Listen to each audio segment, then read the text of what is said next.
Sebuah karya tidak akan terrealisasi begitu saja.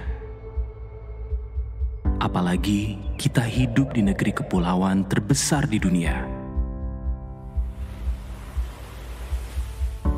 Beragam budaya dan banyak perbedaan bukan sesuatu yang mudah untuk disatukan.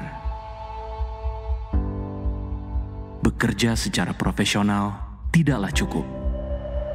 Butuh lebih dari itu. Lebih dari apa yang kita miliki saat ini. Lebih dari apa yang pernah kita lakukan sebelumnya.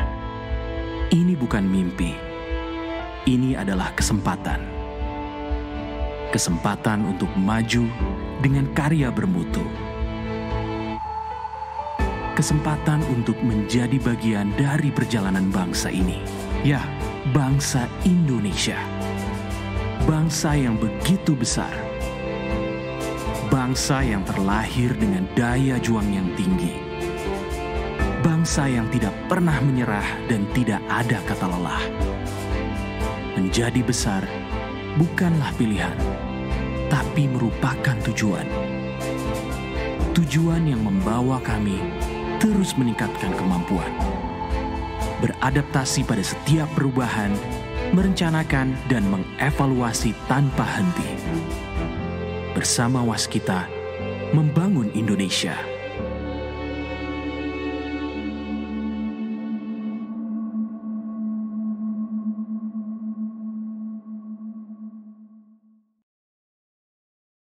Assalamualaikum warahmatullahi wabarakatuh. Salam sejahtera. Apa kabar semua sobat CSA? Semoga sobat CSA selalu dalam keadaan sehat dan lancar dalam melakukan aktivitas sepanjang hari ini.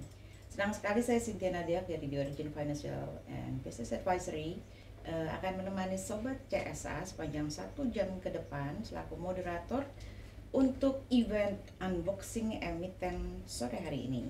Seperti kita ketahui, CSA Community bersama Asosiasi Analis Efek Indonesia sejak bulan Juli lalu sampai dengan Oktober telah berhasil menyelenggarakan acara kegiatan CSA Awards 2022 yang mengusung tema Building an Adaptive Capital Market Industry in the Post-Pandemic Digital Era. CSA Award 2022 tahun ini telah sukses diselenggarakan pada tanggal 27 Oktober lalu dengan berhasil memberikan penghargaan kepada banyak emiten yang terpilih. Juga emiten-emiten ini tentunya memiliki kinerja serta performance yang baik secara sustainability. Dan saya informasikan juga pada Sobat CSA bahwa nanti di bulan Desember CSA Community kembali akan menyelenggarakan event yang bertemakan tentang Market Outlook 2023 yang pastinya akan kembali membahas topik-topik yang seru tentang prospek ekonomi di tahun 2023 dengan narasumber yang handal dari kalangan pasar modal. Tetap nantikan terus informasi selengkapnya tentang Market Outlook 2023 di bulan Desember yang akan datang. Baik, Sobat CSA, kali ini unboxing emiten volume ke-28 kita memiliki tema Effect of Global Instability on Construction and Real Estate Growth bersama PT Waskita Karya Tbk. Sudah hadir di studio CSA di jaringan virtual kita narasumber kita pada sore hari ini Pak Wiwi Supriyatno. Selamat sore Pak. Selamat sore Mbak Cynthia, selamat sore Sobat CSA. Salam sehat. Ya, Pak Wiwi adalah CFO Direktur Keuangan PT Waskita Karya Persero Tbk. Terima kasih Pak sudah bersedia hadir. Terima kasih Di studio podcastnya CSE Community. Dan seperti biasa CSA Unboxing Emiten akan punya 4 segmen. Segmen yang pertama adalah tentang profil emiten. Kemudian yang kedua dan ketiga adalah tentang kinerja dan strategi perusahaan. Dan yang terakhir kita akan ada Q&A buat teman-teman yang akan menyampaikan pertanyaan. Silahkan chat di box untuk communicate di Zoom ya, terutama untuk menyampaikan pertanyaan-pertanyaannya. Nanti saya akan bacakan di sesi yang terakhir. Kemudian Pak Wiwi akan memberikan closing remarks di endingnya unboxing emiten. Kita akan langsung masuk ke sesi pertama ya, Pak Wiwi. Yes. Sekarang Pak Wiwi harus memperkenalkan diri.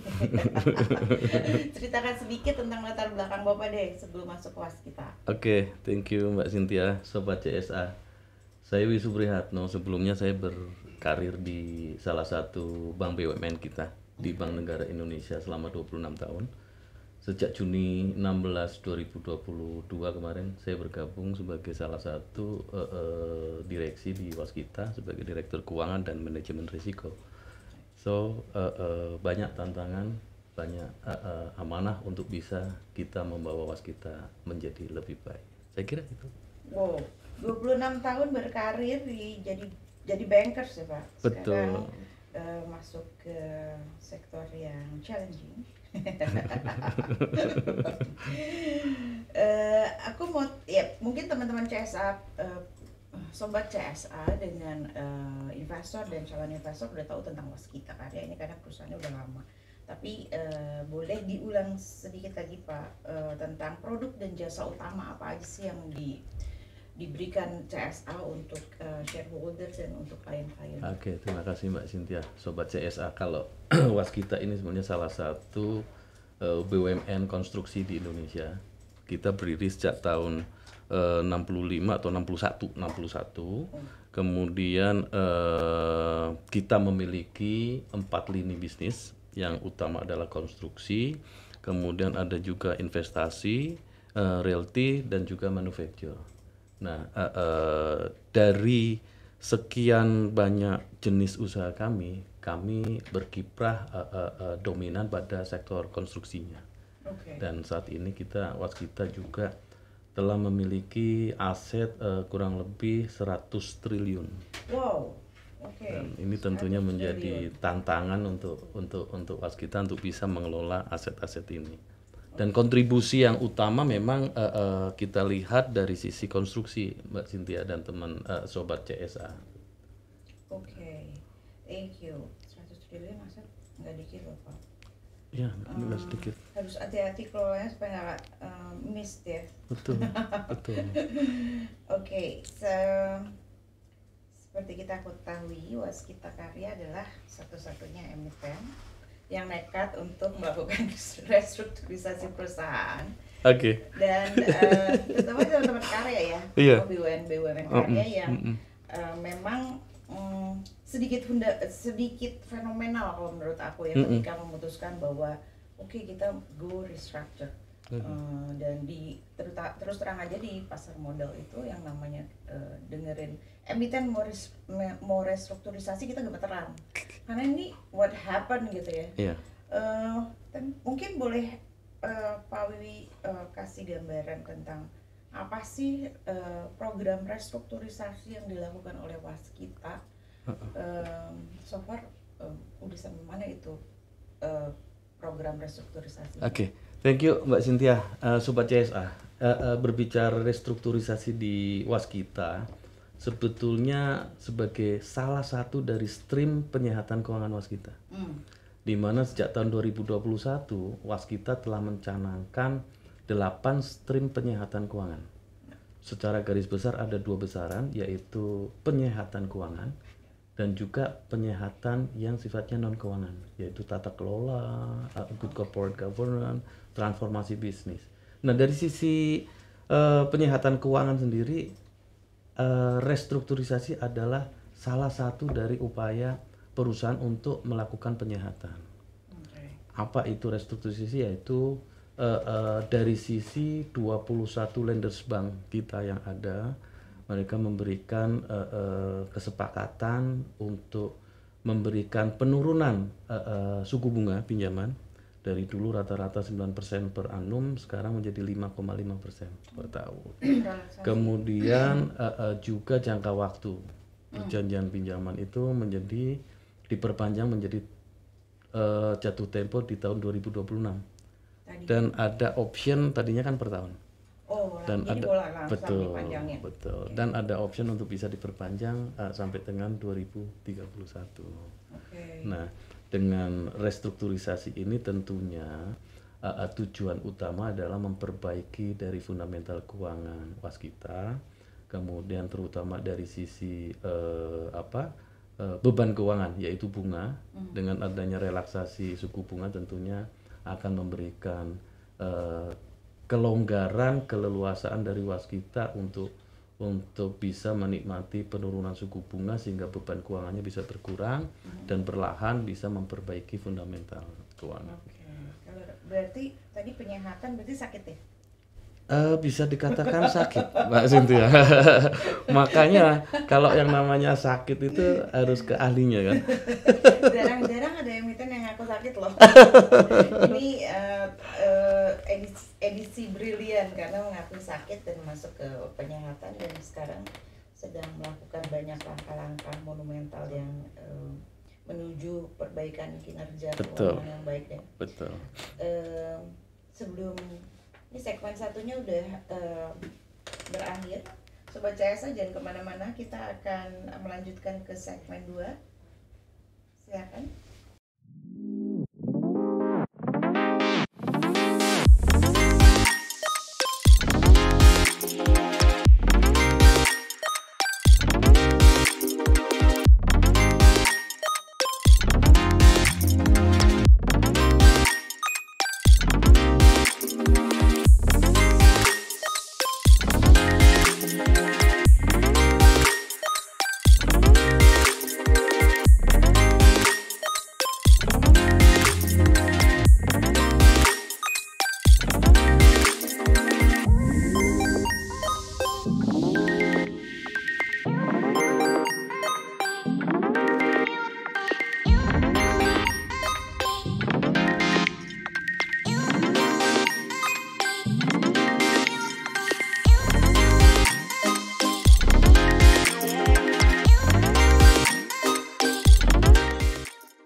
Karena masih bersama dengan saya dan Pak Wiwi di acara Unboxing Emiten.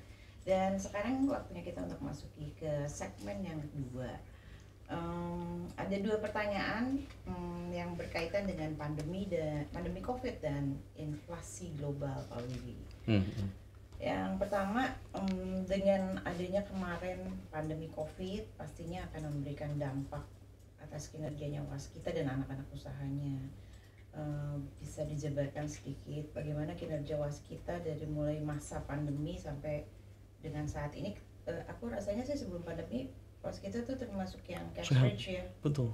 Very cash. Iya. Kita orang kaya. Wong sugih. Begitu kena COVID, ikutan COVID. Oke, Mbak Cynthia, Sobat CSA. Jadi memang di tahun 2018-2019 ini waskita menjadi salah satu BUMN konstruksi yang memiliki nilai kontrak yang tertinggi pada waktu itu. Dan sebagaimana kita ketahui pada waktu itu kita banyak mendapatkan penugasan dari pemerintah ya untuk membangun ruas-ruas tol sampai kurang lebih 20 ruas tol waktu itu. Nah tentunya pembiayaan dari ruas tol kita menggunakan equity maupun pinjaman. Jangka pendek. Jangka pendek.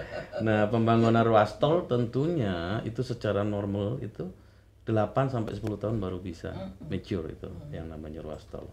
Bisa menghasilkan recurring income, tidak ada cost deficiency support lagi nih gitu. Nah, dilalah nih Mbak Cynthia Sobat CSA tahun 2020 ya, awal pandemi COVID-19 melanda seluruh dunia. Dan tentunya ini berdampak juga kepada keberlangsungan dari proyek-proyek yang kita jalani waktu itu. Di luar proyek-proyek tol pun demikian. Ada proyek swasta, ada proyek pemerintah atau BUMN yang dalam masa COVID pandemi ini ternyata terdampak pada kemampuan untuk membayar. Sehingga proyek-proyek itu tertunda, ada beberapa juga yang di-terminate, terutama bandara-bandara, karena tidak ada lalu lintas penerbangan, tidak ada income, sehingga dihentikan. Kemudian dari sisi penyelesaian tol juga tertunda. Untuk tol yang sudah selesai pun ternyata dengan PPKM berdampak pada kinerja perusahaan waskita. Mobilisasi nggak ada yang lewat gitu. Nah, menjelang tahun 2021 dengan dibukanya PPKM ya, pembebasan orang mudik, ini ternyata berdampak kepada sedikit mulai menunjukkan perbaikan. Dampak yang terberat adalah dari sisi beban keuangan waskita tentunya. Ada kondisi beban bank kan terus bergulir ya. Bunganya tetap harus dibayar gitu. Itu secara kondisi COVID ya. Ini setelah COVID sekarang ada inflasi. Yes. Inflasinya nggak cuma negara kita, dan dunia. Oke. Baru sembuh dari COVID gitu, terus dikasih inflasi, ini efeknya gede nggak? Oke. Inflasi ini memang mau tidak mau pasti berdampak pada proyek-proyek yang sedang kita jalankan. Atau tantangan untuk masuk proyek baru, Mbak Cynthia atau Sobat CSA. Kenapa? Dengan adanya inflasi, ternyata ada pengaruh kenaikan harga di beberapa komoditi utama konstruksi. Nah, apa langkah dari waskita? Tentunya kami melakukan stress test. Stress test terhadap kondisi makro ini kepada sebuah proyek yang sedang kita jalanin. Once ada kondisi yang secara kontraktual bisa dilakukan klaim atau addendum kontrak dengan owner, tentunya kita eskalasi untuk bisa mendapatkan solusi untuk bisa menurunkan dampak negatif dari adanya inflasi terhadap komoditi-komoditi utama konstruksi. Yang paling gede apa Pak? Sumbangan Pak? Sumbangan yang tiba-tiba harganya jadi kemarin besi sama semen. Apalagi dengan naiknya harga BBM kemarin sempat distribusi kan terpengaruh. Itu terdampak. Ya. Komponen utama konstruksi sebenarnya kan besi, beton, ya. Dengan fuel ya. Betul. Tapi dengan penurunan atau penyelesaian harga BBM kembali, harapan kita ada sedikit perubahan revise down lah ya, yang tentunya berdampak positif kepada beban kontraktual di waskita atau kontraktor gitu. Padahal kalau kita lihat di mall sama di jalanan, mobil tetap aja banyak ya. Iya. Penuh di mana-mana. Kalau itulah uniknya Indonesia Mbak Cynthia. Bisa ya. Beda sama negara lain, begitu lockdown atau begitu PPKM di sana sampai ke sana hilang semua. Betul. Kalau di kita enggak. Seolah-olah itulah yang namanya ketahanan masyarakat Indonesia lebih top ya dibanding. Ternyata kita lebih resilient. Betul, resilient, betul. Oke, kita masuk ke sesi pertanyaan yang relate dengan kinerja waskita, kinerja keuangan pertama. Kalau lihat laporan keuangan kuartal 3 di 2002, ada perkembangan positif di sisi pendapatan dan laba bersih. Ini perkembangan positifnya signifikan ya, lihat numbers di 2022 untuk kuartal 3. laba bersih dan pendapatan perusahaan telah menunjukkan perbaikan yang cukup signifikan. Pertanyaan saya adalah, apakah perbaikan ini karena waskita selama 9 bulan pertama berhasil mendapatkan nilai proyek yang berkualitas, atau lebih dikarenakan adanya keberhasilan penjualan aset? Dengan apakah pencapaian laba bersih ini dikarenakan berkurangnya biaya pembayaran bunga hutang yang turun lumayan signifikan? Tadi Bapak udah bilang ya, pembayaran bunganya dapat relaksasi dari sindikasi bank. Jadi mana nih unsur yang paling dominan yang bikin laporan keuangannya terutama di pendapatan dan laba bersihnya melonjak tajam? Semuanya, Mbak. Semuanya itu berdampak positif. Jadi ada 3 komponen tadi kan Mbak Cynthia bilang ya. Project yang berkualitas, iya. Kami saat ini fokus pada project-project 99% kami project baru, nilai kontrak baru itu pada project-project yang self financing. Ada uang muka, kemudian pembayarannya juga berdasarkan monthly progress atau monthly payment atau progress payment, yang tentunya ini bisa memberikan kepastian secara terschedule terhadap pemenuhan dana kerja dari project itu sendiri. Tinggal kita jaga kualitas sama timeline dari sisi operasional. Yang kedua, keberhasilan penjualan aset, yes, itu amat sangat berdampak pada angka kinerja kita di kuartal 3 2022. Karena apa? Salah satu penyebab kita positif juga sebagai dampak dari gain divestasi salah satu ruas tol kita di bulan Agustus. Itu kurang lebih gede, yang kemarin berhasil laku keras. Kemarin CCT Cibitung Cimanggis. Cimanggis. Nilainya berapa itu, Pak? Itu jangan benar kurang lebih 350 yang naik ke induk ya, 350 miliar yang naik ke induk, tapi total transaksinya itu kurang lebih 1,8 triliun. 1,8. Yang kedua, ada 2 ruas tol lagi, Mbak Cynthia, Sobat CSA.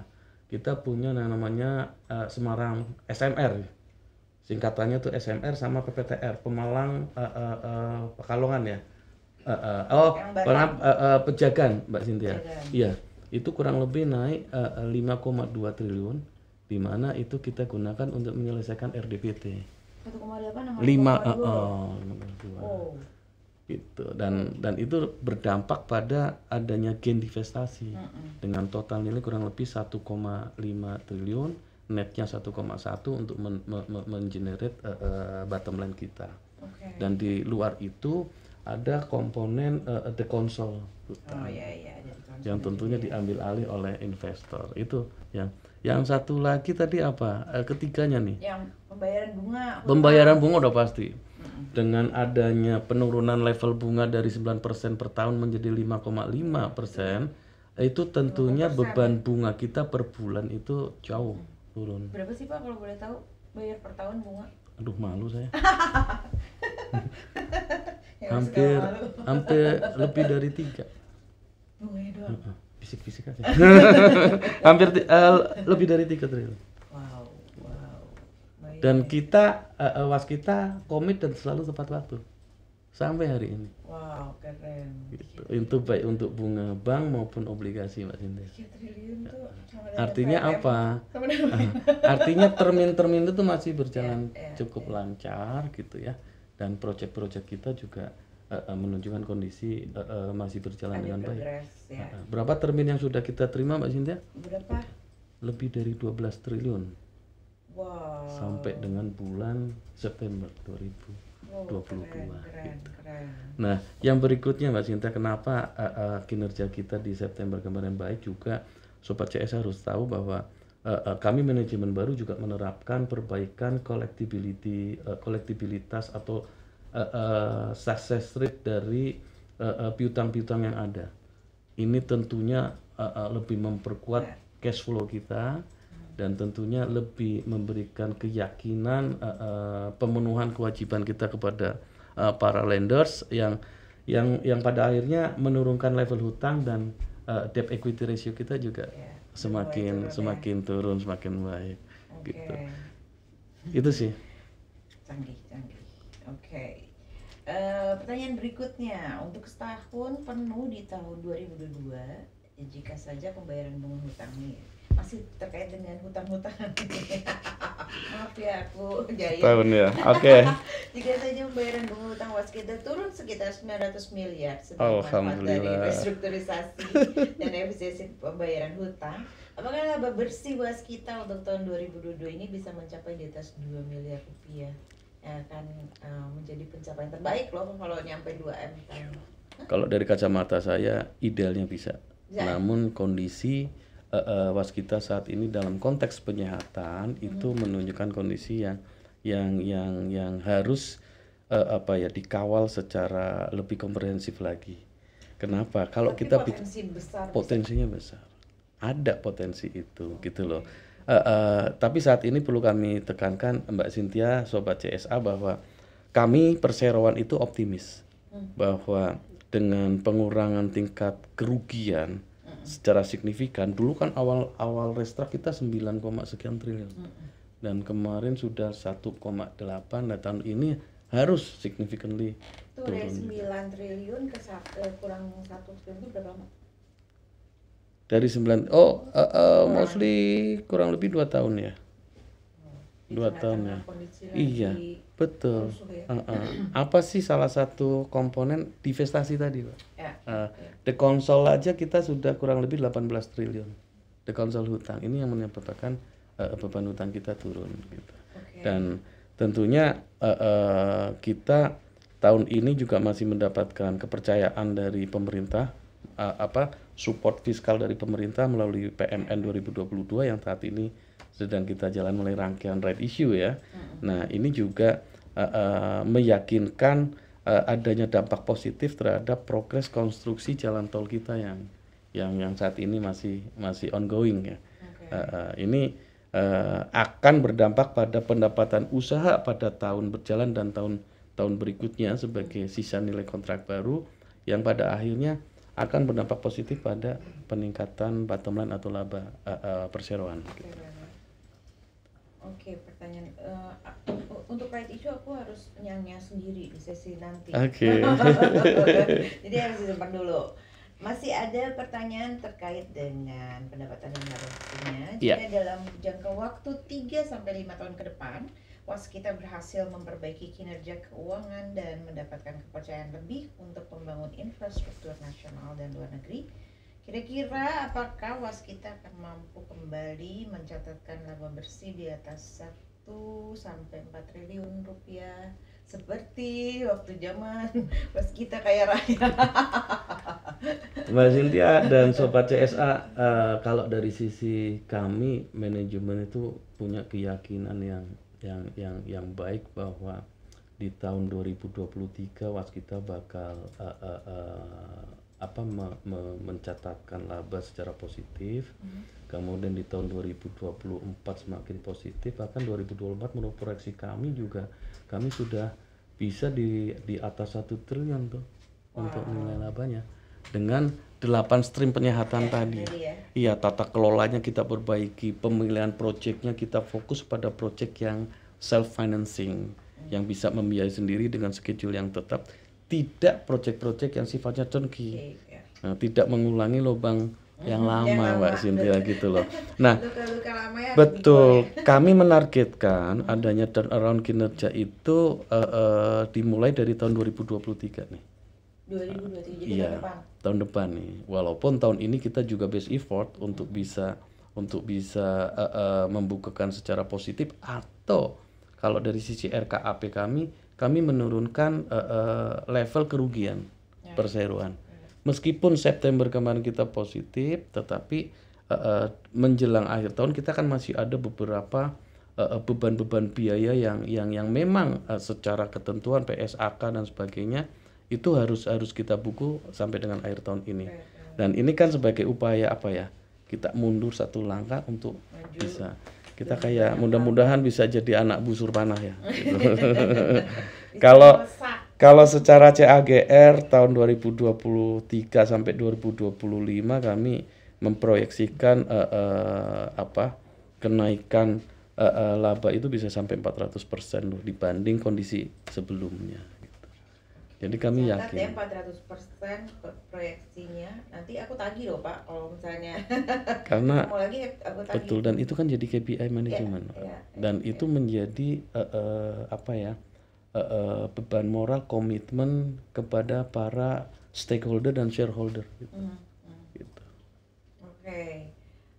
Sekarang pindah ke Pindah kemana lagi? bukan pindah ke lain hati. Aduh, oke. Masih urusan utang dan piutang. Oh, menarik. Siap. Berapa rata-rata bunga hutang waskita untuk jangka pendek? Total utangnya tadi sekitar 19,99 triliun ya. Iya. Dan berapa yang akan di-refi melalui perpanjangan tenor? Oke, kalau kita lihat ya sampai September itu kan in term of utang jangka pendek kurang lebih 20 triliun ya. Yang 5,5 triliun yang merupakan utang berbunga gitu loh. Dari total 5,5 triliun ini level rate-nya itu di kisaran 6 sampai 7% lah rata-ratanya gitu loh. Nah, berapa sih beban bunga sebenarnya tadi udah kami sampaikan ya. Kalau diulang-ulang kayaknya nyesek, Mbak.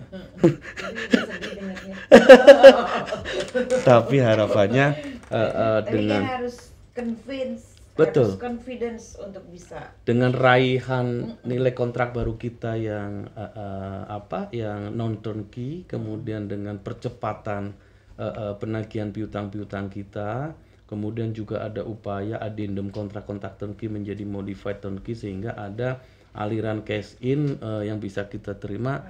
Itu yang menjadi keyakinan manajemen untuk bisa memenuhi kewajiban terhadap beban bunga tersebut gitu loh. Kalau utang jangka pendek kita juga pengen sih ada rencana untuk melakukan refinancing ya. Ini kurang lebih 3 sampai 4 triliun lah dari total utang pendek itu. Ini tentunya bagian dari utang obligasi dan sukuk yang akan jatuh tempo di tahun 2023. Betul. Itu Mbak Cynthia. Itu harus di-refi lagi ya. Betul. Yang 2023. Selama tahun 2020 sampai dengan 2021 waskita ini membayar bunga sebanyak rata-rata kira-kira 4,8 triliun ini. Nah, itu tahu tuh. Dapat berapa rumah ya, Mbak? Ini bukan rumah, ini pulau ini. Dan akan berkurang di 2022 sekitar 4 triliun ini. Pengurangannya signifikan ya dari 2020 ke 2022 ya. Apakah tahun depan pembayaran bunga akan berkurang ke kisaran 3 triliun yang ditargetkan dalam kayaknya tadi Pak udah bilang ya bahwa kisarannya 3 triliun ditargetkan dalam presentasi baru-baru ini. Dan jika benar artinya waskita mulai tahun depan mencanangkan pengurangan utang sebanyak sekitar 20 triliun dari kondisi total hutang yang saat ini sekitar 82. Benar ya Pak? Betul. Jadi dari 82 dengan bayar bunga 3 bisa kan sempat turun 77 total hutang ya. Kemudian sekarang 83 kurang lebih. 82. Ya 82 itu karena kita mendapatkan fasilitas KMK penjaminan di awal tahun 2022 itu untuk menyelesaikan proyek-proyek yang ongoing. Berarti ini kalau sampai ini happens berarti bottom line Bapak keren banget ya. Insya Allah. Karena memang dari komponennya kan itu. Kalau dari sisi income, omongnya selain dari pengembangan bisnis perusahaan anak atau anak perusahaan, kita kan dari termin-termin kontrak. Kalau untuk mencari sustainability operation and business, tentunya dari termin-termin yang mandi progress atau progress payment gitu. Dan kami yakin kami bisa memaintain sampai kuartal 3 aja level bunga kami beban di kisaran 3,03 loh. 3,03 triliun gitu loh. Udah bisa di-maintain di situ ya. Iya, apalagi kalau penyelesaian proyek tol kita cepat, kemudian ruas-ruas tol yang sudah beroperasi segera mendapatkan strategic partner yang win-win gitu ya.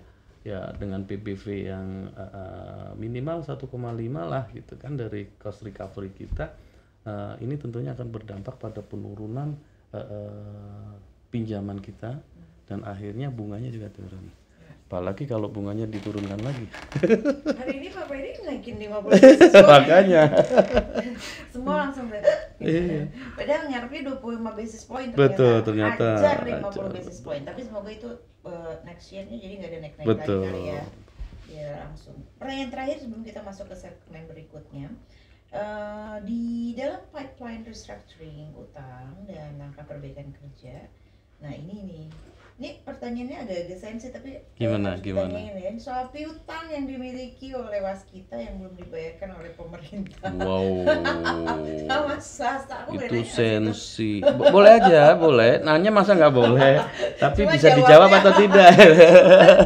Jawabnya, Oke, Mbak Cynthia dan Sobat CSA, kalau kita bicara piutang, kita gede loh piutang loh. Piutang kita totalnya itu lebih dari 26 triliun. Artinya kita orang kaya sebetulnya, tapi kalau dalam itu bentuk dibayar, aset. sebenarnya Gitu. Kalau itu udah dibayar, maksudnya udah kelar dong ya penyakit. Wow, gitu ya. pasti. Dan kita udah Langsung kembali sehat. normal, Iya. betul lah. Nah, tapi piutang-piutang ini kita kategorikan menjadi beberapa collectibility ya. Kurang lebih 7 triliun itu merupakan collectibility yang lancar lah. Lancar dalam arti proyeknya non turnkey, kemudian tidak ada permasalahan financial close dari owner, dan ini yang kita jaga. Dan tahun ini kita sebetulnya mentargetkan 10 triliun dari kondisi yang ini, dan ini sudah tercapai. Ini kan tadi saya bilang 7 triliun itu sisa outstanding piutangnya, tapi sebenarnya kita sudah berhasil kurang lebih dari target awal tahun itu 10 triliun, kita kurang lebih 86% udah bisa 8,6 triliun sudah terbayarkan. Nah, belum lagi dari proyek-proyek yang sifatnya turnkey. Nah, ini yang cukup challenge buat waskita, bagaimana bisa mengencourage atau menghasilkan suatu addendum kontrak dari fully turnkey menjadi modified turnkey gitu loh. Kemarin kita salah satu proyek kita bisa berhasil, alhamdulillah. Oh gitu. Iya, dari turnkey harusnya kan tahun depan atau tahun 2024 tuh kita baru dibayar. Tapi dengan kebaikan ini sesama BUMN, akhirnya kita dibayar 1,3 triliun. Oh, alhamdulillah. Alhamdulillah, itu amat sangat membantu kondisi cash flow, dan duitnya memang masuk ke bank semua, Mbak Cynthia, untuk menurunkan level hutang gitu. Itu langsung di lock. Langsung di lock. Dan Gitu. langsung didistribute ke Betul, jalur masing-masing. betul. Ya, Tapi tetap ada dampak positif buat kita. Ya, Leverage kita akan menurun. Turun ya. Beban bunga di hari berikutnya atau bulan berikutnya turun gitu. Oke. Sobat CSA jangan kemana-mana, kita masih akan berbincang lanjut dengan Pak Willy. Tapi sebelumnya kita akan jeda sesaat untuk menyaksikan pariwara berikut ini.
Terima kasih karena masih bersama dengan saya dan Pak Wiwi di unboxing emiten kali ini.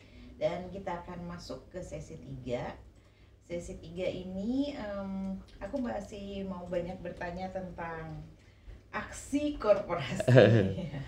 Iya, Kali ini mengupas tentang aksi korporasi yang bentar lagi akan dilaksanakan di perhelatan yang kedua ya. Tahun lalu udah pernah right issue, sekarang right issue lagi. Betul. Sebelum masuk ke sana, tadi kan di awal kita ngobrolin tentang 8 langkah monumental untuk memperbaiki performa kinerja keuangan. Dari 8 langkah yang tadi Pak Wiwi udah sebutin, mana aja sih Pak yang paling sulit direalisasikan dan gimana caranya mengantisipasi kesulitan itu? Ini kan dari 8 udah berapa tadi yang udah dijalanin? Semuanya udah jalan. Itu paralel, itu sama jalan. Betul. Nggak ada difokusin bahwa aku stage 1 sampai 3 dulu. Oh ini semua ini harus bukan bareng. staging, bukan sequential. Oke. Tapi harus jadi jalan semua bareng. harus bareng-bareng. Yang mana yang paling susah? Oke, jadi gini Mbak Cynthia Sobat CSA, kalau 8 stream itu kan tujuannya untuk menyehatkan keuangan waskita. Jadi harus jalan secara bersamaan. Apa sih yang kita perbaiki? Fundamental keuangan.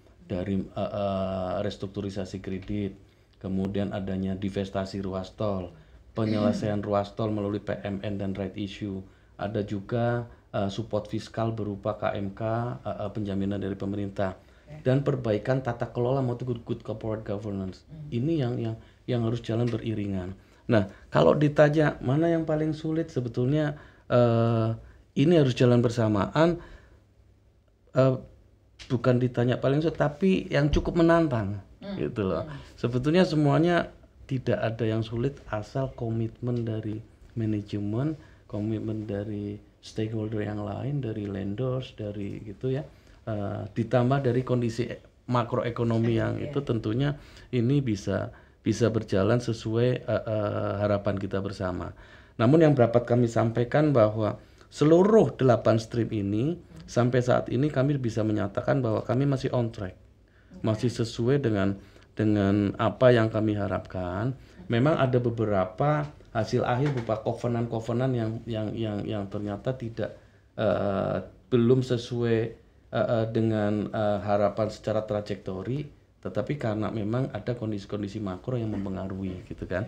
Nah, pemerintah saat ini terus mendukung berupa support fiskal melalui beberapa instrumen ya, baik PMN di tahun 2022 kami sudah mendapatkan peraturan pemerintah support 3 triliun, tetapi mekanismenya harus melalui right issue sehingga ada porsi publik yang harus kita upayakan untuk di fully subscribe gitu.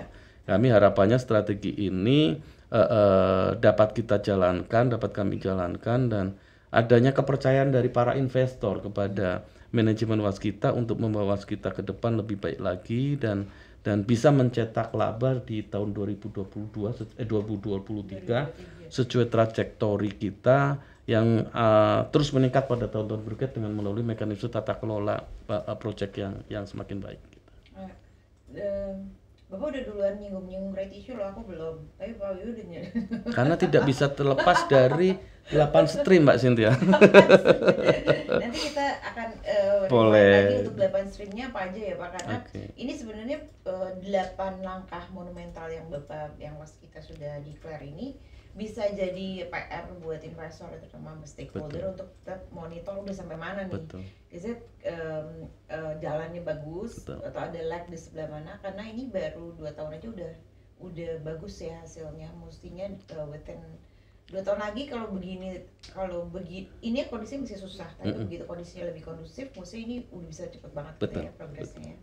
Nah ini kan kondisi global ekonomi nggak terlalu bagus. Kemudian sentimen di market kayak hari ini market juga udah kayaknya hampir sebulan market naik enggak, turun enggak, udah kayak diiris-iris tipis dikasih jeruk apa perih gitu.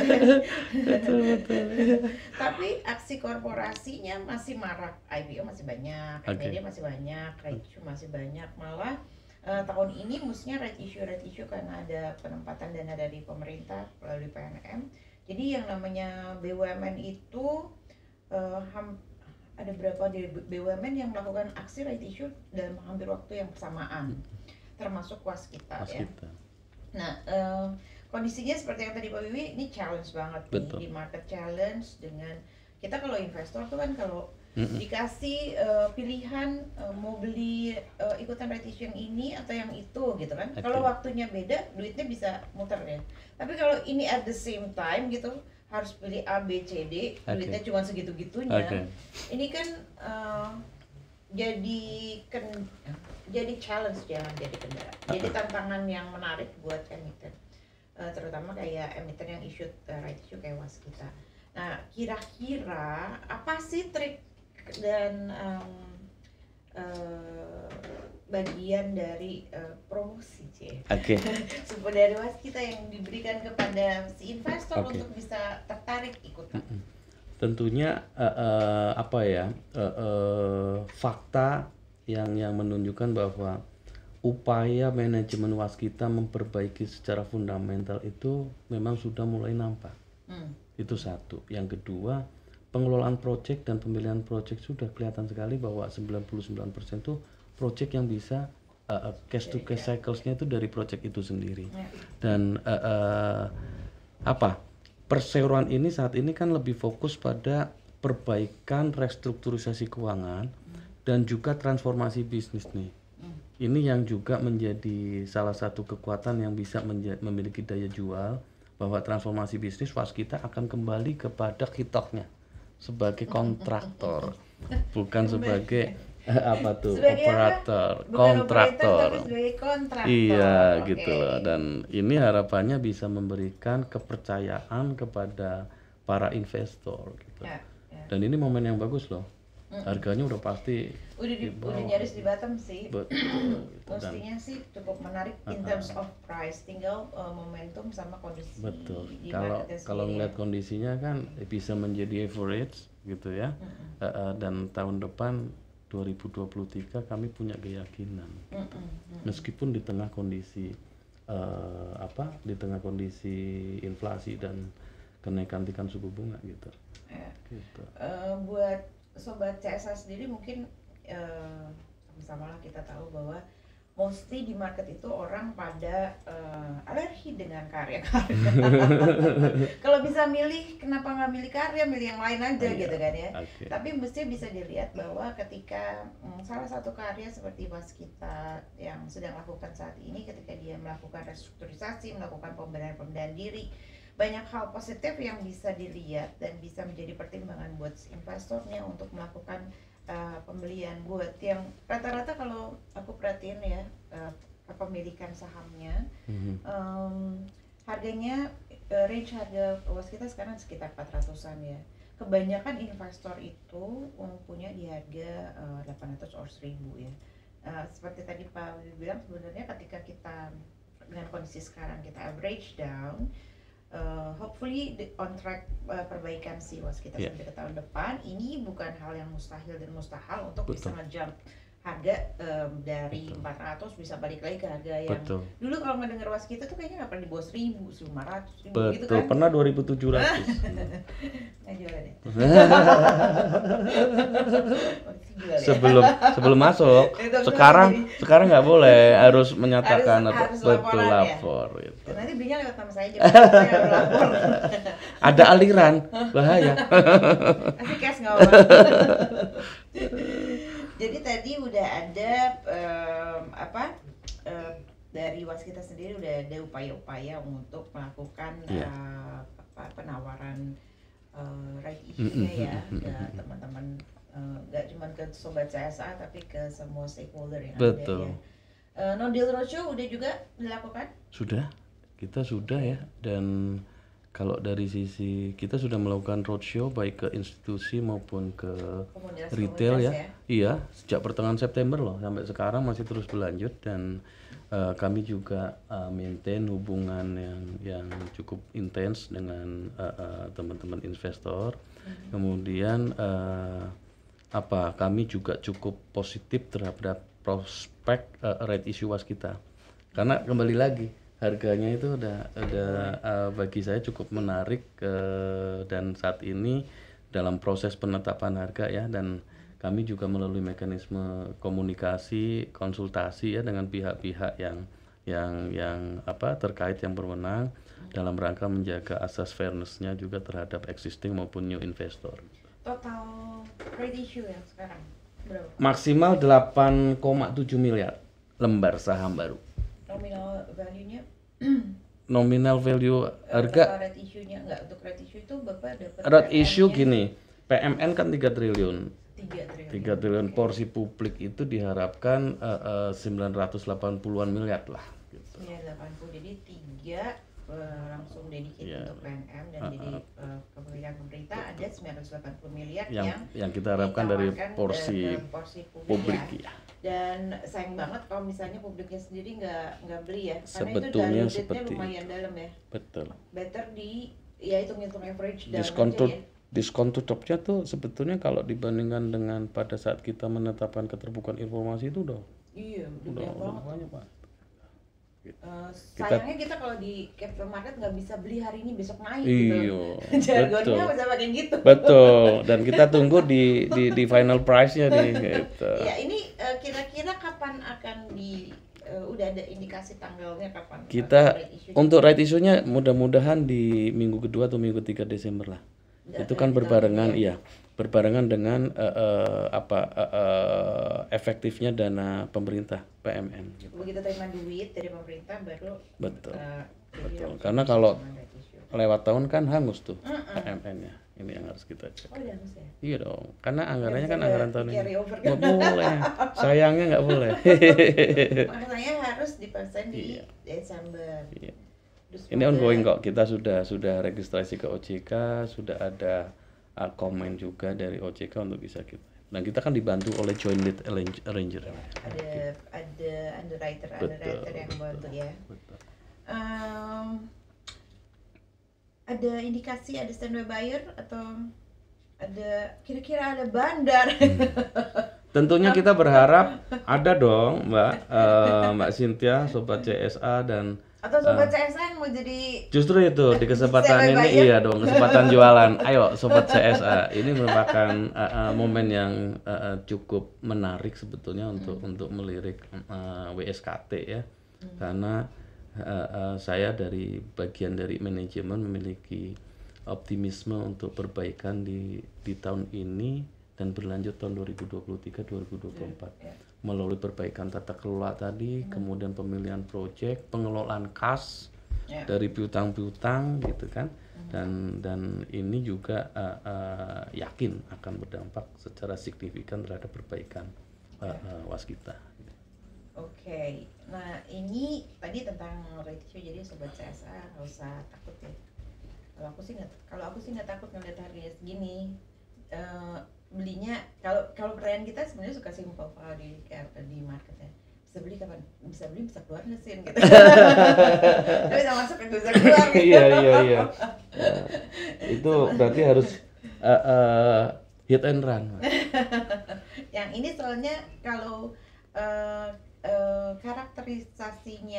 karakternya si saham-saham konstruksi sendiri sebenarnya memang ini saham-saham yang long term. Kayak tadi Pak Wiwi bilang bahwa BEP-nya nanti baru 8 tahun sampai 10 tahun kayak jalan tolnya kan. Jadi ini juga bukan saham yang beli pagi bisa jual sore, BPJS gitu ya. Beli pagi jual sore nggak bisa. Jadi ini tetap harus yang beli dan di keep dan tetap di follow up udah sampai mana progresnya supaya bisa keluar di dapat returnnya secara optimal.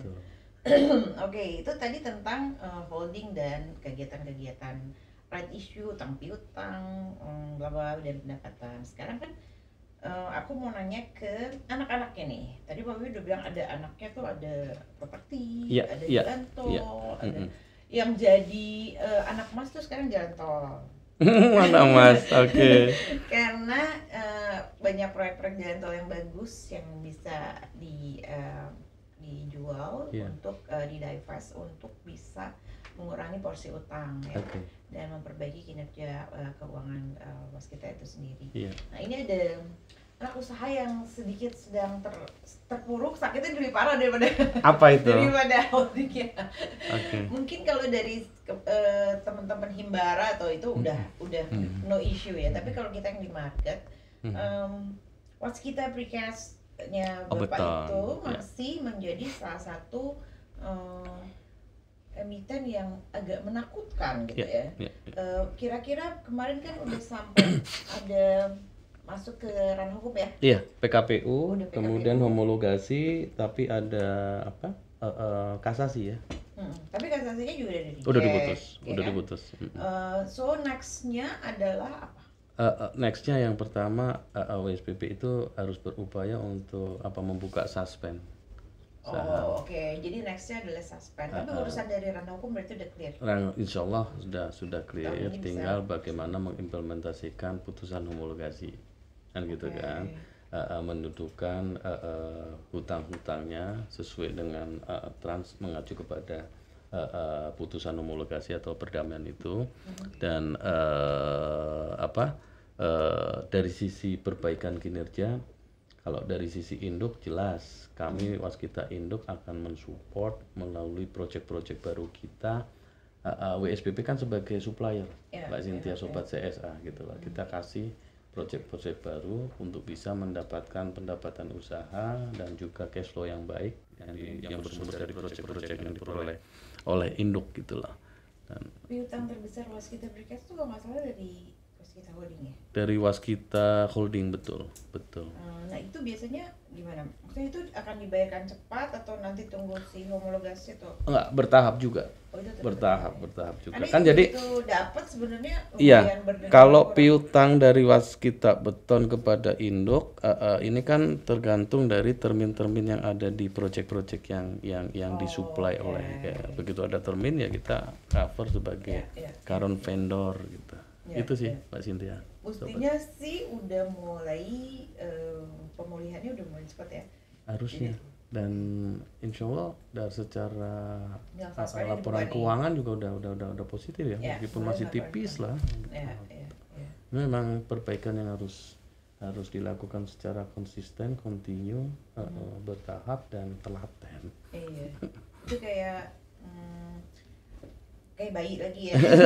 Kayak ngurusin bayi lagi kan dari yang udah jalan terus tiba-tiba sakit jadi harus yang kita bungkus dengan tata kelola yang baik, risk management yang terukur gitu, dan level integritas yang tinggi. Nomor kesalahan-kesalahan yang lalu tuh diulang lagi ya. Karena kan urusan sebenarnya itu urusan klasiknya yang relate sama vendor dan itu, tapi ya sudah sih dengan gaya baru sekarang mestinya kedepannya lebih baik. Dan tidak ada bad story lagi yang kayak kemarin supaya convincing market bisa balik lagi ya. Oke. Kepercayaan market, kepercayaan para kreditur juga harus. Nah sekarang aku mau nanya tentang anak emas. Tadi kan anak buruk rupa. Anak buruk rupa. Sadis. Kasihan ini Pak Banu ini di RUT PSBB. Pak Banu merasa tertohok. Ini tentang anak usaha yang jalan tol nih yang digadang-gadang. Pak Jokowi paling seneng banget ya kalau ngomongin jalan tol. Semua pulau kalau bisa dikasih jalan tol. Kira-kira proyek mana aja yang dalam proses divestasi dalam waktu dekat ya Pak yang akan mau dijual dan kontribusinya seberapa gede ke holding untuk penjualan? Mbak Cynthia Sobat CSA, kalau bicara ruas tol yang existing kan masih ada beberapa ruas tol yang ongoing ya, dan penyelesaiannya disupport oleh penyertaan modal negara. Tetapi di sisi lain kita juga masih memiliki ruas tol yang sudah beroperasi, sudah menghasilkan recurring income yang dikelola oleh salah satu anak perusahaan kami yaitu Waskita Toll Road gitu ya. Yang terdekat itu diantaranya kita punya hak call option untuk ruas tol Jogja Semarang ya, JSP gitu. Punya call option di situ ya? Itu kita sebetulnya sudah kita jual, tetapi kita punya call option gitu. Nah ini ada strategi Semarang Batang gitu ya. CSP itu masih punya call option untuk bisa mendapatkan cuan nih. Mudah-mudahan. Yang kedua Yang Semarang Batang barusan udah kejual. Sudah kejual, tapi dengan skema call option kita punya gitu. Dan ini ada standby bayar lagi yang berani membayar dengan nilai yang lebih tinggi. Dan berapa lama itu Pak? Itu kurang lebih baru November. Optionnya itu boleh berlaku sampai kapan? Tahun ini. Oke. Harapannya ini kan sudah CSPA ya, harapannya bisa akhir tahun lah. Berapa besar value-nya nilainya kalau itu terjual? Lumayan. Itu lumayan. Nanti saya WA ya. Paling nggak bisa ngurangin utang lagi signifikan. Betul. Kan? Begitu jual, ngurangin utang, ngurangin utang. Betul. Dan ini udah kita laporkan ke lenders. Oke. Gitu. Ya. Itu kan ada Semarang. Bojimi? Bojimi masih ongoing. Itu masih lagi bikin? Iya, Bojimi ini merupakan, kan ada seksi yang sudah jalan, itu kan merupakan seksi yang seksi, yang cantik. Artinya lalu lintas hariannya tuh cukup gitu loh. Tapi masih harus ada penyelesaian yang disupport oleh PMN tahun ini, Mbak. 1 triliun. Mudah-mudahan tahun 2023 selesai gitu ya. Dan bisa dilakukan cari partner strategik yang baik gitu lah. Satu lagi Pemalang Batang. Iya, itu juga keren tuh. Lagi proses gitu lah. Lagi ada yang pitching. Iya. Mau ada yang ngebid. Betul. Biasanya itu pemain bidder-biddernya itu dari dalam apa dari luar, Pak? Ada dari dalam, ada dari luar. Ya kayak INA, kemudian SMI, kemudian. Itu mereka cari partner dari luar ya. Betul. Tapi kalau yang dari lokal sendiri juga udah ada yang berminat ya. Karena economic scale-nya udah jalan sih ya. Betul. Jadi lalu lintas hariannya sudah terbentuk, kemudian kebijakan tarifnya juga sudah settle gitu ya. Kemudian beberapa komponen pendukung pengembangan area kawasan itu sebagai connectivity itu kan sudah. Banyak investor-investor yang mau masuk ke Indonesia, terutama untuk di jalan tol ya, investor asing terutama. Mereka itu suka lihat kalau gue beli gitu, boleh nggak gue atur tarifnya, tarif tolnya. Sementara kita peraturannya nggak bisa kan? Nggak bisa. Itu ada di BPJT. Ada di BPJT ya. Jadi mereka tuh ya mungkin karena di luar ya, begitu itu it's my money, gue udah taruh duit gue di situ, udah gitu gue udah beli. Terus kenapa juga lo yang ngatur gitu? Sementara kita peraturannya nggak gitu ya? Nggak. Indonesia nggak seperti itu. Jadi jangan berharap untuk bisa ngatur karena itu termasuk hajat hidup orang banyak. Hajat hidup orang banyak, dan itu juga sifatnya kan konsesi juga ya. Gitu. Karena belinya kita juga tolnya sepotong itu di satu tol the whole dari ujung sampai ujung ya. Oke. Yang mau dijual lagi di tahun depan tol yang mau dijual lagi yang selain tadi Batang. Jadi kan kita masih ada beberapa sisa kayak yang terutama di Jawa Timur itu Paspro itu Pasuruan Probolinggo itu juga harapannya tahun depan itu bisa kita lakukan strategi divestasi ya. Paspro Pasuruan Probolinggo. Kemudian KKDM mungkin masih kita elus-elus. KKDM itu becak kayu. Becak kayu mah bagus dong. Bagus. Kan itu sambungannya. Iya. Ini kan dari betul, mana? Itu kan dari ujung kalau kami sebut Bekasi. Iya, Bekasi. Belakang Islamic Center itu kan mau ke arah Tambun itu. Tapi rencana kan mau dibikin elevated. Mau rencana, tapi belum putus kan.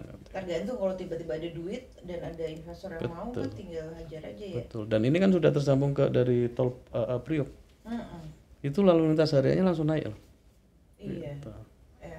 Gitu. Ini KKDM masih kita belai-belai lah maksudnya. Dari PNM yang 3 triliun. 3-nya itu buat siapa aja?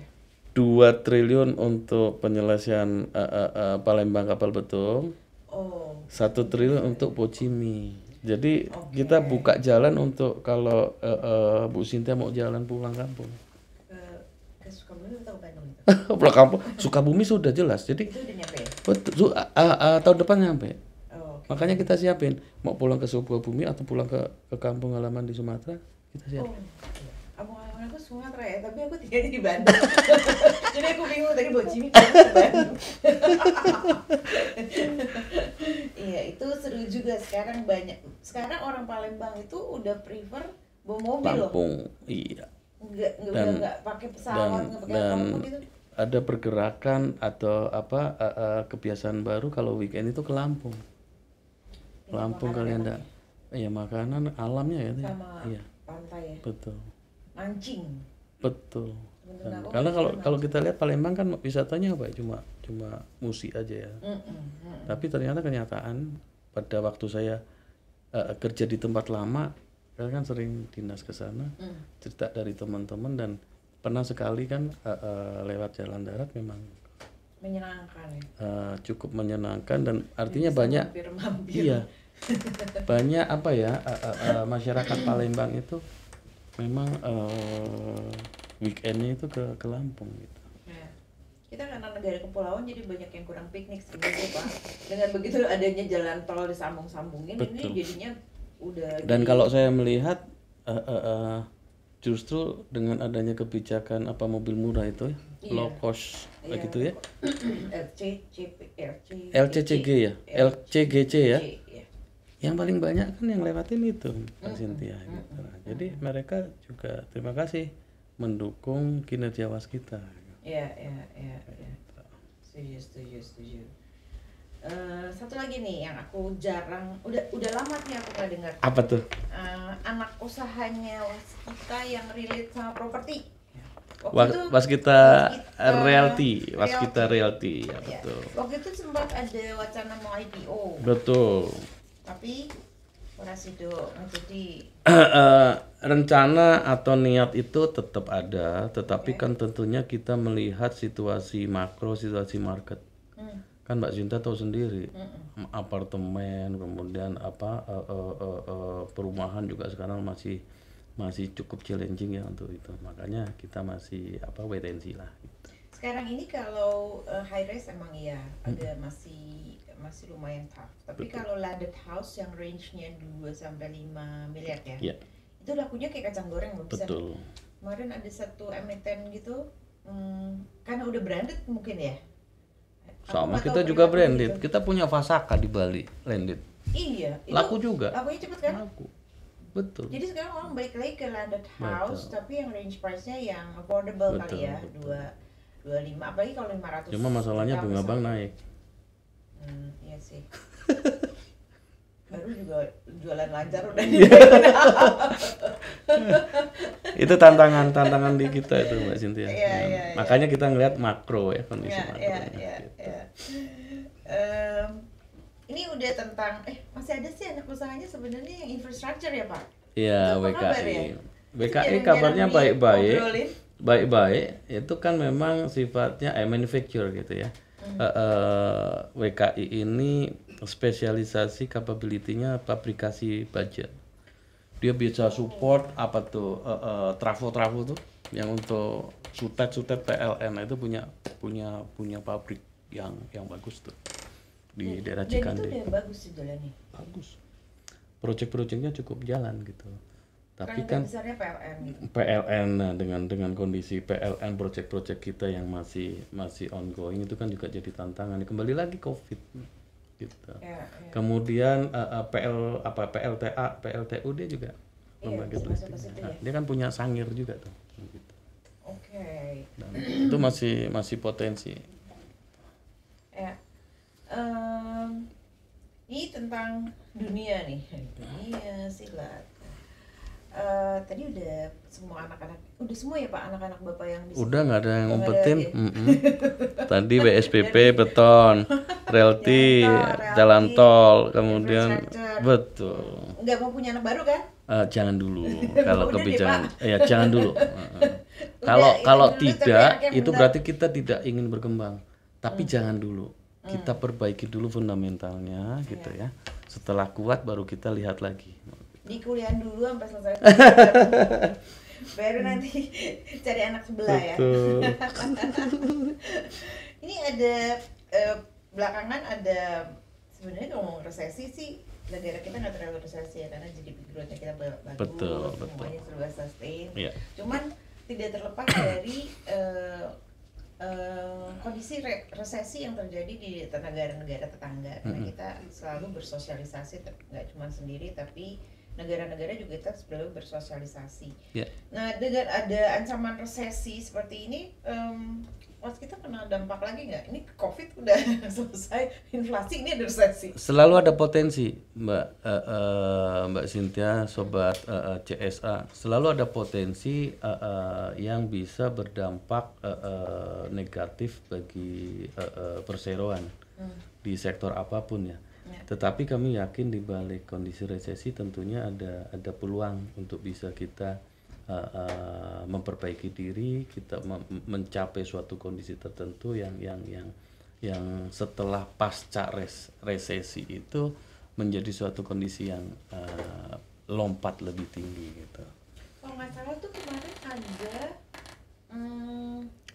kerjasama, ada kerjaan di luar Indonesia juga. Ada di Timor Leste kita punya, dan sekarang size-nya lumayan nggak sih, Pak? Lumayan. Berapa? Berbilang triliun juga. Dan kita masih ada potensi atau pipeline untuk 2 project gitu. Yang di project luar? ya. Di mana di Timor Leste. Kalau di Afrika kita ongoing untuk bisa merealisasikan kontrak untuk pembangunan 1.000 km jalan di South Sudan. Oh yang Sudan iya. Ya. Itu juga kalau gede jadi itu tuh, gede ya. Gede, cuannya gede tuh. Ya.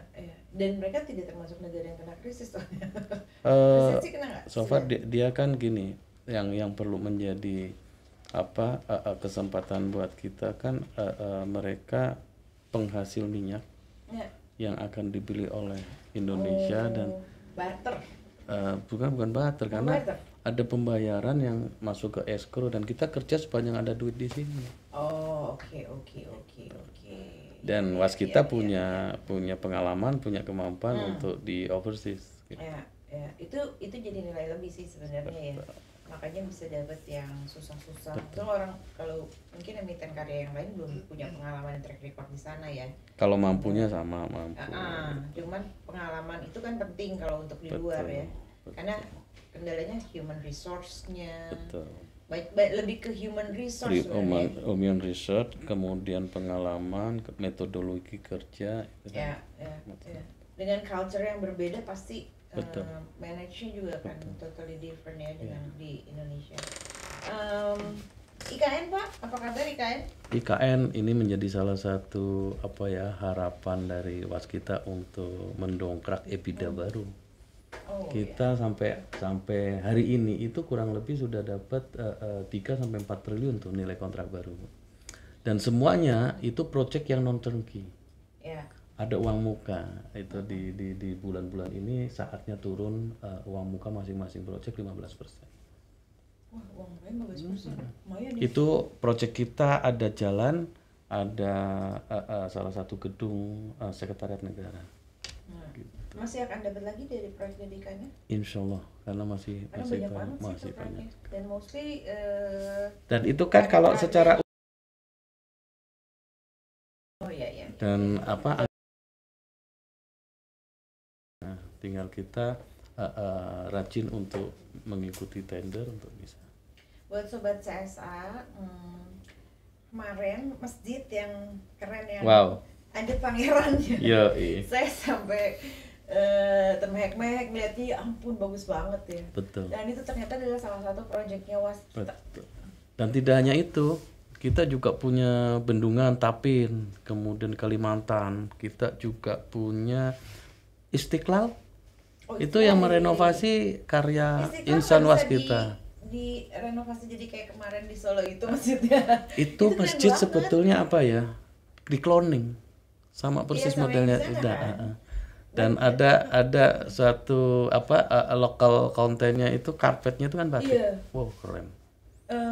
Itu another amazing lagi yang saya lihat, karena jarang sekali orang terfikirkan untuk bisa mendesain karpet dalam bentuk batik ya. Correct.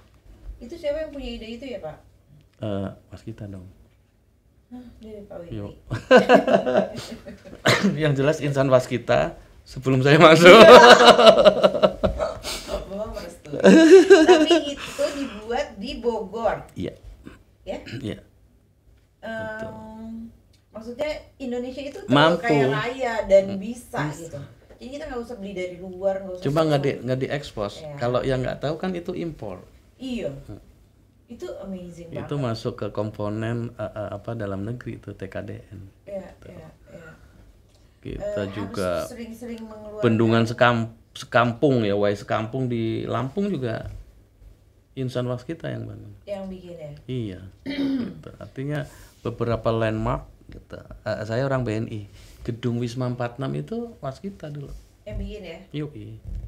Yang BNI Panama yang kayak layar itu. Ya, ternyata hasil karya dari rekan-rekan waskita gitu. Saya pernah kerja di situ dan ketika gempa itu lumayan loh Pak, tidak membuat saya takut meskipun tidak, karena dia cuma goyang ya. Betul. Termasuk LRT Palembang loh, Mbak Cynthia, sobat CSA. Itu adalah hasil karya dari insan waskita.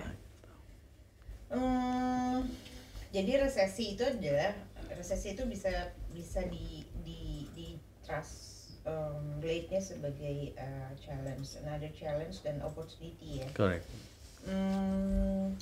Pertanyaan tentang strategi untuk mempertahankan kinerja. Oh tadi udah dong Pak Wiwi udah banyak cerita tentang strategi-strategi. Nah sekarang terkait dengan ESG dan risk management.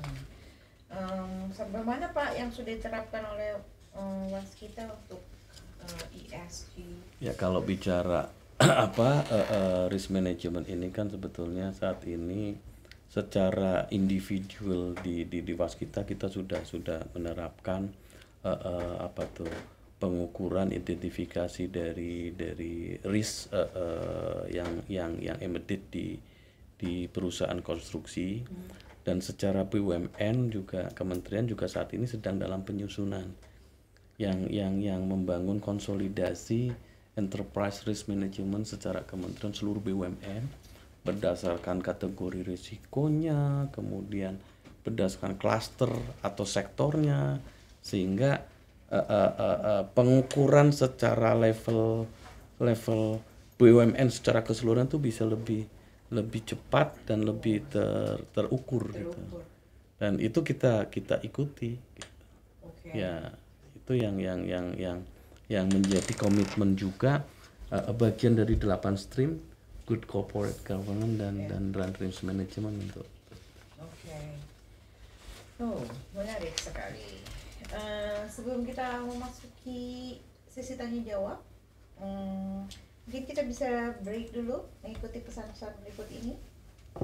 Tetap di unboxing emiten Sobat CSA. Kita ketemu di segmen 4.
CSA, terima kasih masih bersama saya dan Pak Wiwi di acara unboxing emiten sore hari ini, dan kita akan memasuki segmen terakhir. Sekaligus kita mendapatkan pertanyaan dari floor, dari audiens. Saya akan nanti bacakan. Buat yang masih mau bertanya silahkan cantumkan pertanyaan Anda di kolom chat. Nanti saya akan bantu bacakan. Mumpung ada Pak Wiwi di sini yang bisa menjawab. Jarang-jarang saya bisa menculik CFO untuk bisa tanya jawab. Sebelum masuk ke pertanyaan dari Amri dan Muslim Hasan ya, aku mau tanya sedikit nih Pak, terkait dengan sustainability. Untuk 10 tahun ke depan kira-kira menurut Pak Wiwi apa sih yang Waskita harus bikin supaya bisa tetap sustain? Oke. 10 tahun mendatang ya. Pemilihan project. Ya, pemilihan project ini mesti kita harus konsisten untuk meminimalisir project-project yang sifatnya investasi atau turnkey yang pada akhirnya akan mendorong kondisi ke financing mismatch. Ya. Kemudian pengelolaan projectnya ini juga harus betul-betul dihandle secara secara terukur ya, kemudian kualitas gitu ya, sehingga ini menimbulkan engagement yang lebih dari para stakeholder, khususnya para owner gitu. Ini tentunya akan menjadi recurring business untuk ke depan. Yang berikutnya tentunya pengelolaan cash flow. Yang paling utama ya, kalau bicara 10 tahun ke depan, market atau potensi udah pasti, konstruksi masih terus berjalan. Pangsa pasar proyeknya itu masih terbuka lebar banget, nggak cuma 10 tahun kali ya? Betul. Itu masih panjang banget karena ini kan lagi-lagi terkait dengan kebutuhan hidup orang banyak. Betul. Dan negara kita negara kepulauan, maksudnya itu masih terbuka, sangat terbuka kesempatan. Masih sangat terbuka. Ya. Tinggal pemilihan dari proyeknya yang tadi ya. Betul. Cara bayarnya, pemilihan project ini kan dari siapa ownernya, bagaimana term of payment-nya, kemudian sort of payment mereka seperti apa, atau financial close-nya seperti apa. Ini untuk kalau di perbankan dulu ada know your customer gitu. Di museum ada dong di dan di kami sudah menerapkan masuk dalam kategori komite manajemen risiko untuk konstruksi dan investasi. Gitu. Museum kedepannya sih akan bisa lebih mimikring yang dari financial sector, karena di financial kan semuanya serba rigid ya. Betul. Serba rigid ya, karena screeningnya benar-benar gila ya. Untuk proses kehati-hatian dengan meningkatkan risk management sebenarnya. Di aspek pre transaction, during transaction sama closingnya itu kan butuh rekonsiliasinya itu kalau di financial sector kan lebih tertata gitu. Nah itu harus diterapkan juga di sektor konstruksi. Betul. Monitoring project berjalan, seberapa besar project itu on track. Kan ada biasanya kurva S gitu ya. Kemudian dari sisi financial aspeknya, apakah ada potensi margin cost negatif atau cost overrun, itu kan harus selalu dievaluasi dan kita dudukan kalau terjadi kondisi itu ada alert seperti itu, apa action plan-nya untuk mengembalikan. Ini fungsi dari risk management, diantaranya dari sisi konstruksi itu seperti itu Mbak Cynthia dan Sobat CSA. Oke, aku bacain pertanyaan pertama ya dari Amri. Terima kasih pertanyaan Amri. Mohon dijelaskan tentang strategi Waskita di tahun 2023. Diulang lagi silakan Pak. 2023. Oke. 2023 itu punya kondisi bahwa ya kita tahu semua ya, tahun politik. Nah, tapi di sisi lain komitmen pemerintah untuk mendorong pembangunan infrastruktur kan sudah nampak sekali, baik dari sisi undang-undangnya, dari sisi sasarannya, kemudian dari sisi penganggarannya juga sudah diberikan sebagai payung yang menunjukkan komitmen pemerintah, dan kami punya keyakinan siapapun pemerintahnya bahwa infrastruktur itu adalah sesuatu yang memang harus terus dikembangkan di Indonesia. Bendungan, kita memiliki cita-cita untuk mengairi 1 juta hektar sawah, tentunya butuh bendungan, butuh embung. Itu kan sampai 2024 pemerintah sudah mencanangkan ada kebutuhan pembangunan 24 bendungan. Nah ini kan satu potensi gitu kan. IKN secara undang-undang bisa dibangun sampai dengan 10 tahun secara multi-year melalui APBN. Nah, ini yang harus kita amati, menjadi suatu bagian dari pipeline kita. Dan strategi berikutnya, kita masih memiliki sisa nilai kontrak dari tahun-tahun yang lalu yang tentunya harus kita kawal, harus kita pastikan ketersediaan dana kerja, kemudian timeline agar bisa tepat waktu menghasilkan cash in dari tagihan-tagihan termin. Dan dari sisi operational project tadi yang kita kawal, bahwa betul-betul setiap project itu berjalan sesuai dengan rencana. Apabila terjadi deviasi bisa segera diketahui dan dicari solusinya agar tidak menjadi kondisi yang negatif terhadap project maupun terhadap perusahaan gitu.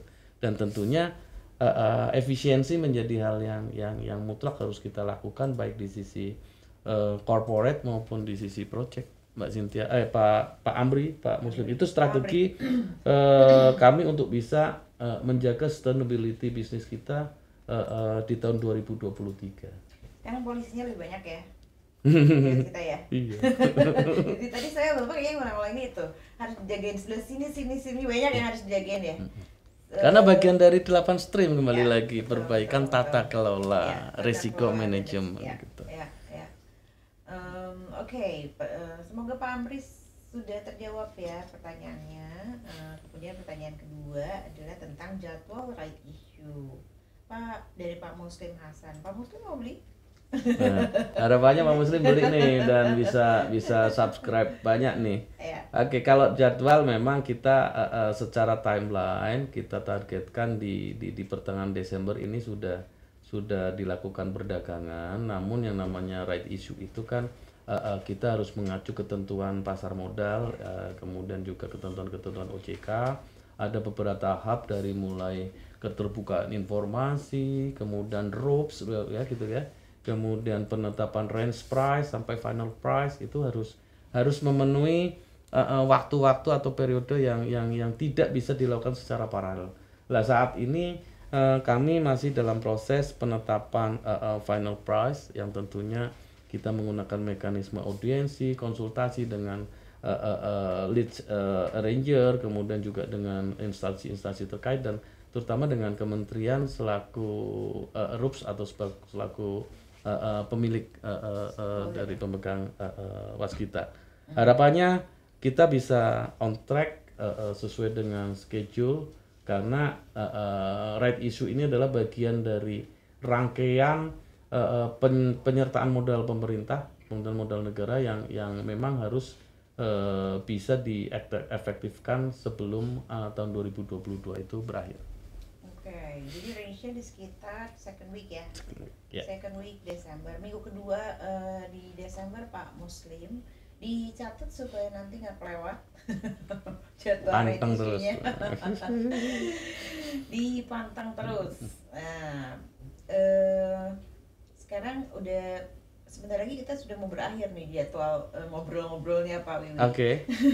Sekarang aku lebih mau bertanya tentang lebih ke personalnya Pak Wiwi. Waduh. Ya. Di Bekasi? Oh bukan ya. Nanya. Enggak, itu kalau yang dia nanya alamat nanti gue aja. Dengan ini Pak Wiwi itu dari bankers masuk ke konstruksi ya. Iya. Ini adalah orang ketiga dari bankers yang masuk ke konstruksi. Tahu aja ya.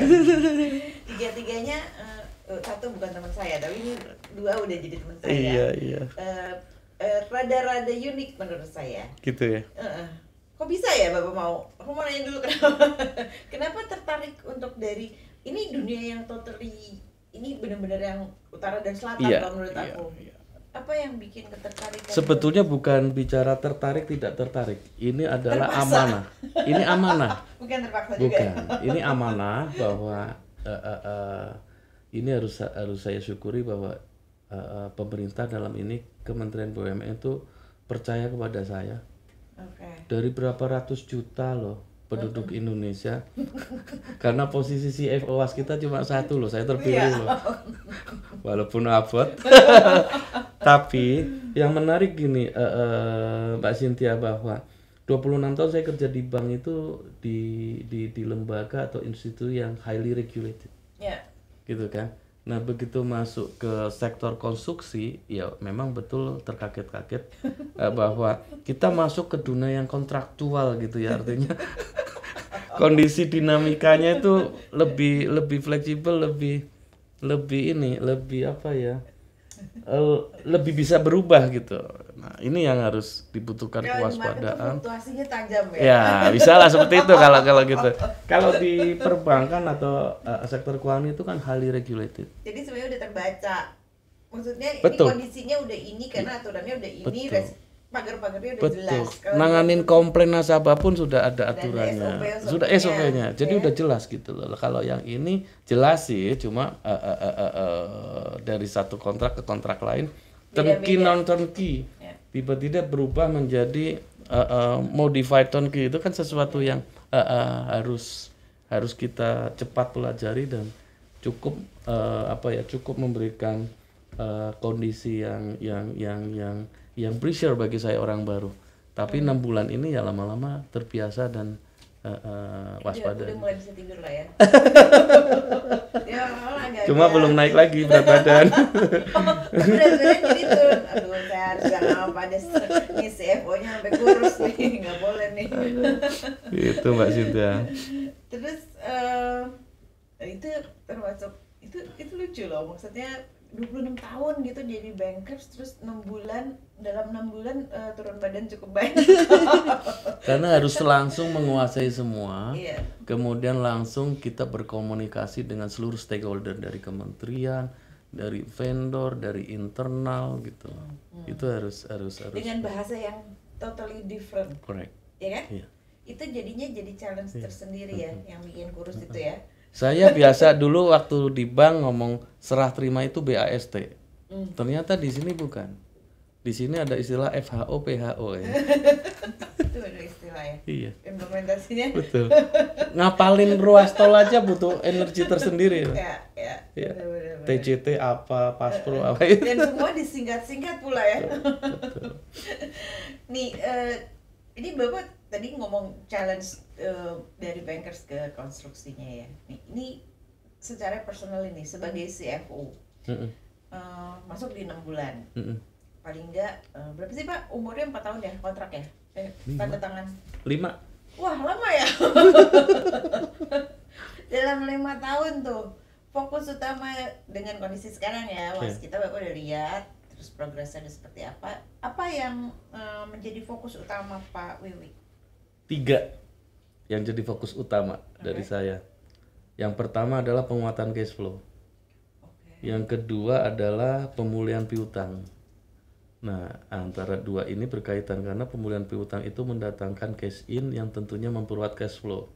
Dampaknya apa? Dampaknya turun hutang, leverage turun, fundamental membaik, kepercayaan publik akan meningkat. Yang ketiga, pemilihan project. Pemilihan project kepada project-project yang lebih liquid lah, cash to cash cycles-nya itu udah jelas, tidak menimbulkan kondisi pre-financing atau mismatch. Fokus itu aja, karena kalau bicara fokus turunkan hutang itu otomatis. Iya, itu udah pasti. Iya, otomatis ya, dengan piutang turun kita pasti akan larinya ke penurunan hutang. Dan yang terakhir nih dari aku, enak kan? Apa tuh? 3 kata yang mencerminkan perusahaan Waskita. 3 kata ya. Waskita pasti bisa. Iya. Waskita pasti bisa. Was kita itu warisan kita, Mbak. Ya. Dalam kondisi keuangan saat ini, tantangan saat ini, dengan kekompakan manajemen, dengan engagement seluruh insan was kita, yakin pasti bisa keluar dari kondisi. Oke, keren. Was kita pasti bisa. Nih 3 kata kunci yang keluar dari CFO was kita yang baru 6 bulan umurnya. Semoga bisa 2 periode ya Pak. Kalau dulu ISO kudu ISO pasti ISO ya. Jadi makanya nih pasti bisa. Aku yakin. Insya Allah. Oke. Baiklah Sobat CSA, tanpa terasa udah 1,5 jam 15. 1,5 jam ya? Kita ngobrol ya. Nggak berasa ya? Iya, Oke. nggak berasa ngobrol sama Pak Wiwi ternyata ya. Semoga acara ini bisa bermanfaat ya untuk untuk sobat CSA, juga untuk investor, calon investor, dan terima kasih banyak juga buat Pak Wiwi Terima kasih, dan Mbak tim Siti. was kita yang sudah hadir pada sore hari ini. Jangan kapok kalau ditodong lagi untuk Siap. hadir. Dengan senang hati. Ya, karena biar gimana investor dan calon investor di pasar modal akan senantiasa membutuhkan informasi dari emiten ya. Dengan kehadiran CFO ataupun kehadiran dari teman-teman emiten yang menjadi narasumber langsung bisa menjadi informasi yang sangat informatif untuk investor dalam menentukan pilihan saham yang akan dia beli maupun kapan timingnya waktu dia akan beli dan menjual. Ketika ada pertanyaan-pertanyaan menjadi ketika seorang shareholder akan mengajukan pertanyaan yang paling harus dilakukan adalah ditujukan kepada emiten itself ya. Jadi kalau nanya-nanya sama teman, saya suka banyak bohongnya ya. Aku untung padahal buntung ya. Jadi kalau kayak gini banyak pertanyaan apalagi was kita dengan kondisi yang sekarang. Mestinya udah banyak hal yang terjawab dari sobat CSA, juga investor serta rekan-rekan pasar modal yang sudah mendengarkan acara podcast hari ini melalui YouTube, ada juga melalui Zoom. Kiranya informasi ini bisa tersajikan dengan baik dan bisa menjadi manfaat yang bagus. Juga kita bisa ketemu lagi di event-event berikutnya, dan jangan lupa komen dan subscribe untuk channel YouTube CSA Award, juga follow Instagram @CSA Awards. Saya Cynthia Nadiak dari The Origin Financial and Business Advisory akan mengundurkan diri. Terima kasih sekali lagi Pak Wiwi. Terima kasih Mbak Cynthia, terima kasih Sobat CSA. Kita akan bertemu lagi pada unboxing emiten di episode berikutnya. Sampai jumpa.